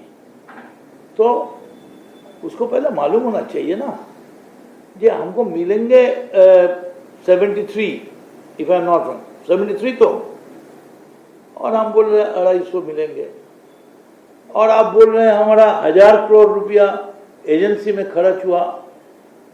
तो IPAC तो पैक करके भाग गया। वो पैक करके अभी बिहार में घूम रहे हैं प्रशांत किशोर। आज बंगाल से एक और बड़ी खबर आई। बंगाल में अब सरकारी कामकाज बंगाली भाषा में होगा। मुख्यमंत्री शुभेंदु अधिकारी ने विधानसभा में इसका ऐलान किया। शुभेंदु ने कहा कि ज्यादातर सरकारी कामकाज में अभी तक इंग्लिश का इस्तेमाल होता है, लेकिन 1 सितंबर से अब सभी विभागों में कागजी काम बंगाली भाषा में किया जाएगा। सभी नागरिक सेवाओं, FIR, एफिडेविट, नोटिफिकेशन सब बंगाली में होंगे। केंद्र सरकार के साथ भी पत्राचार बंगाली और हिंदी में किया जाएगा। शुभेंदु अधिकारी ने कहा कि वो भी अब सारे आदेश बंगाली भाषा में ही निकालेंगे। शुभेंदु के इस फैसले पर TMC ने आपत्ति जताई। कुणाल घोष ने कहा कि इसमें नया कुछ नहीं है, बंगाली का इस्तेमाल पहले भी होता था। लेकिन शुभेंदु ये बताएं कि जो अधिकारी दूसरे राज्यों से आए हैं, जो बंगाली नहीं जानते, वो काम कैसे करेंगे। हमारा जो पॉइंट है, आपको प्रैक्टिकल होना चाहिए। जो ऑफिसर्स है नॉन बंगाली जो है, तो उसको तो कम्युनिकेट करने का नॉर्मल प्रोसेस भी देना चाहिए। हम बंगाली जानता है, हमको बंगाली में हम यूज करेंगे, जरूर करेंगे, नई बात नहीं है। और लेकिन बंगाली कल्चर का बात, एक नोटिस देकर कोई बंगाली नहीं बन जाता। बंकिम चंद्र चट्टोपाध्याय को बंकिम दा बोलना नहीं चाहिए। राममोहन राय ब्रिटिश का दलाल नहीं था। तो ये सब पहले उनको जानना चाहिए। सिर्फ बांग्ला में बोलो, बांग्ला में पढ़ो, ये मैंडेटरी तो है यहाँ पर। लेकिन आप यहाँ पर बहुत नॉन बंगालीज भी है, ऑफिसर्स है, कोर्ट जजेस है, तब क्या करेंगे उसके लिए? वो बंगाली में वो हियरिंग करेंगे या बंगाली में ऑर्डर देंगे? बंगाल की राजनीति में कल का दिन वैसे भी महत्वपूर्ण है। ममता बनर्जी 21 जुलाई को शहीद दिवस मनाती हैं। वामपंथी सरकार के वक्त हुई फायरिंग में मारे गए पार्टी के कार्यकर्ताओं को याद करती हैं। और कल 21 तारीख है। इस मौके पर कल 3 अलग अलग प्रोग्राम होंगे। तृणमूल कांग्रेस के 3 गुट अपना अलग प्रोग्राम करेंगे। बिरला प्लानिटोरियम के पास ममता बनर्जी की रैली होगी। ऋतुव्रत बनर्जी के गुट को गांधी मूर्ति के सामने पुलिस की परमिशन मिली है। और काकोली घोष 20 सांसदों के साथ दिल्ली में कार्यक्रम करेंगी। तृणमूल कांग्रेस में टूट के बाद ये पहला बड़ा प्रोग्राम है, इसलिए देखने वाली बात होगी कि कल ममता के कार्यक्रम में कितने लोग पहुंचते हैं। अब बात मौसम की। जम्मू कश्मीर और उत्तराखंड में बारिश ने भारी तबाही मचाई है। जम्मू कश्मीर के राजौरी, पुंछ और श्रीनगर में बारिश से हालात बिगड़ गए। पुंछ और राजौरी में क्लाउड बर्स्ट हुआ। लैंडस्लाइड के साथ भयंकर बाढ़ आई, जिसमें 12 से ज्यादा लोगों की मौत हो गई और कई लोग लापता हैं। पुंछ के उरीगम डोमेल ढोक में तेज बारिश और बाढ़ के बाद रिहायशी मकान बह गए। इस हादसे में एक ही परिवार के 7 लोगों की मौत हो गई। बारिश और बाढ़ के बाद पुंछ के कई इलाकों का संपर्क टूट गया है। एसडीआरएफ और एनडीआरएफ के साथ साथ सेना की टीम्स भी रेस्क्यू के काम में लगी हुई हैं, लेकिन लगातार बारिश हो रही है, इसलिए रेस्क्यू में भी दिक्कत आ रही है। क्लाउड बर्स्ट के बाद राजौरी में भी जबरदस्त बाढ़ आई, नदियां उफान पर आ गई। राजौरी धानमंडी रोड पर भारी भारी मशीनरी तक बह गई। मदीना कॉलोनी में कई घर और गाड़ियां बह गए। बेलावाला इलाके का नया बस स्टैंड पूरी तरह डूब गया। बाढ़ का पानी घरों तक पहुंच गया, इसलिए लोगों को सुरक्षित जगहों पर शिफ्ट किया जा रहा है। श्रीनगर में भी बारिश का पानी रिहायशी इलाकों में घुस चुका है। सड़कें पूरी तरह डूब गई हैं। बाबादम और ईदगाह इलाके में पानी निकालने के लिए जेसीबी लगानी पड़ी। उत्तराखंड में भी इसी तरह के हालात हैं। भारी बारिश के बाद बिंदल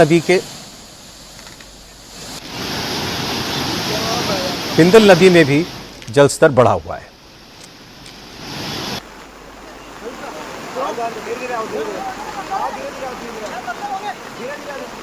आराम से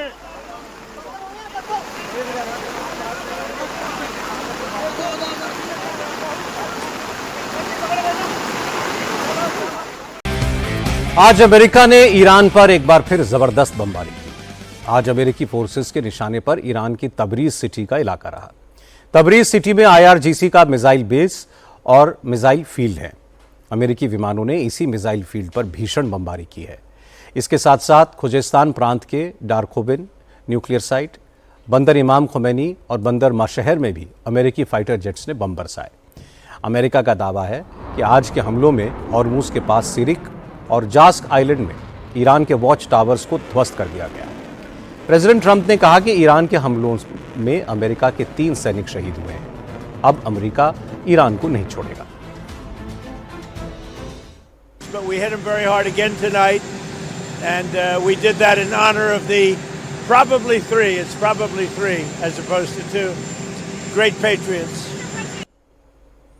ट्रंप कह रहे हैं कि ईरान के हमले में उनके 3 देशभक्त सैनिकों की जान चली गई, इसलिए उन्होंने अपने मारे गए सैनिकों के सम्मान के लिए ईरान पर घातक हमला किया। ईरान ने भी अमेरिकी हमलों का तगड़ा जवाब दिया। ईरान ने जॉर्डन में 3 अमेरिकी सैनिकों को मिसाइल हमले में मार डाला। कुवैत और बहरीन में जबरदस्त हमले किए। कुवैत में कैंप आरिफजान में अमेरिका का लॉजिस्टिक हब है। अली अल सलेम एयरबेस में अमेरिका का वेपन्स मेंटेनेंस डिपो और ड्रोन स्टोरेज है। इन सभी ठिकानों को आज ईरान ने निशाना बनाया। ईरान अब पीछे हटने को तैयार नहीं है। ईरान ने खुली चुनौती देते हुए कहा कि अगर अमेरिका में हिम्मत है तो वो खर्ग आइलैंड में घुसकर दिखाए। उन्हें मजा चखाने के लिए पूरा इंतजाम हो चुका है।